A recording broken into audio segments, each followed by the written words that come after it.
بسم اللہ الرحمن الرحیم۔ السلام علیکم۔ عبدالرؤف عزیزی اور فہد علی ایک نئی ویڈیو کے ساتھ حاضر ہے۔ ہمارا آج کا عنوان ہے علم حاصل کرنا کیوں ضروری ہے۔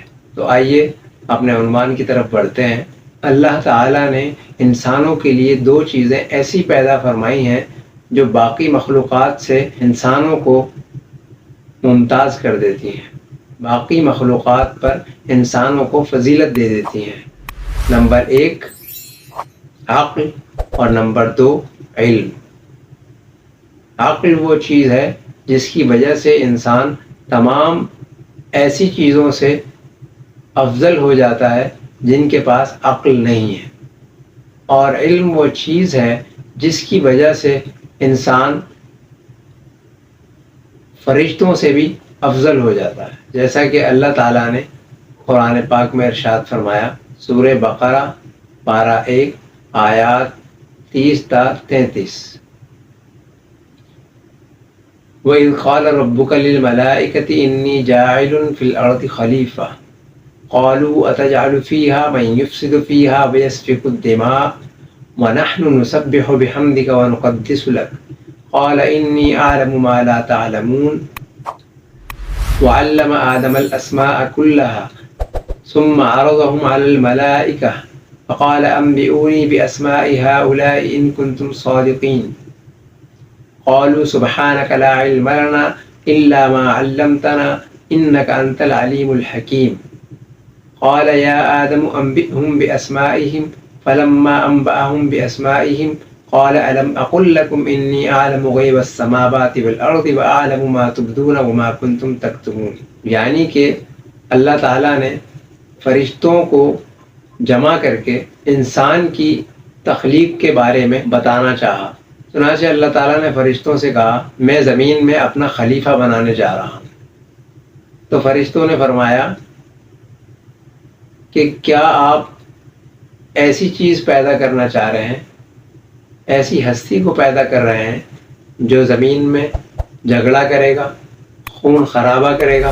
حالانکہ ہم آپ کی تقدیس بیان کرتے ہیں، آپ کی تعریف کرتے ہیں، آپ کی پاکیزگی بیان کرتے ہیں۔ تو اللہ تعالیٰ نے فرمایا جو میں جانتا ہوں وہ تم نہیں جانتے۔ پھر اللہ تعالیٰ نے انسان کو یعنی آدم علیہ السلام کو بہت ساری چیزوں کے نام سکھائے اور فرشتوں سے کہا کہ ان چیزوں کے مجھے نام بتائیے۔ فرشتے وہ نام بتانے سے قاصر رہے۔ تو اللہ تعالیٰ نے آدم علیہ السلام سے فرمایا کہ آپ ان چیزوں کے نام بتائیے۔ تو آدم علیہ السلام نے وہ تمام نام بتا دیے۔ تو اللہ تعالیٰ نے فرشتوں سے کہا، آسمان و زمین کا جتنا بھی علم غیب ہے اس سے میں واقف ہوں، اور میں وہ جانتا ہوں جو تم ظاہر کرتے ہو اور چھپاتے ہو۔ اسی طرح سورہ زمر پارہ 23 آیت نمبر 9 میں اللہ تعالیٰ نے ارشاد فرمایا، قُلْ هَلْ يَسْتَوِي الَّذِينَ يَعْلَمُونَ وَالَّذِينَ لَا يَعْلَمُونَ، کیا علم حاصل کرنے والے اور علم حاصل نہ کرنے والے برابر ہو سکتے ہیں؟ اسی طرح نبی کریم صلی اللہ علیہ وسلم کی حدیث میں بھی علم کی فضیلت کو بیان کیا گیا ہے۔ سنن ابن ماجہ باب علماء کے فضائل اور حصول علم کی ترغیب، حدیث نمبر 224، نبی کریم صلی اللہ علیہ وسلم کا ارشاد ہے، طلب العلم فریضۃ علی کل مسلم، علم حاصل کرنا ہر مسلمان پر فرض ہے۔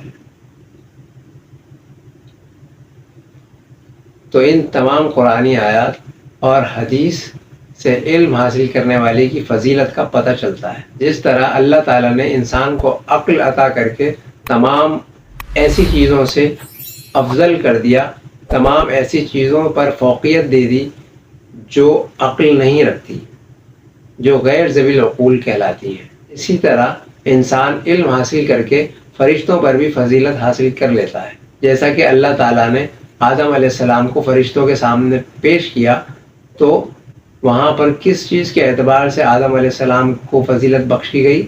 علم کے لحاظ سے۔ اللہ تعالیٰ نے فرشتوں سے علم کے متعلق سوال کیا، فرشتے جواب نہیں دے سکے تو آدم علیہ السلام کو اللہ تعالیٰ نے فرمایا کہ آپ جواب دیجئے۔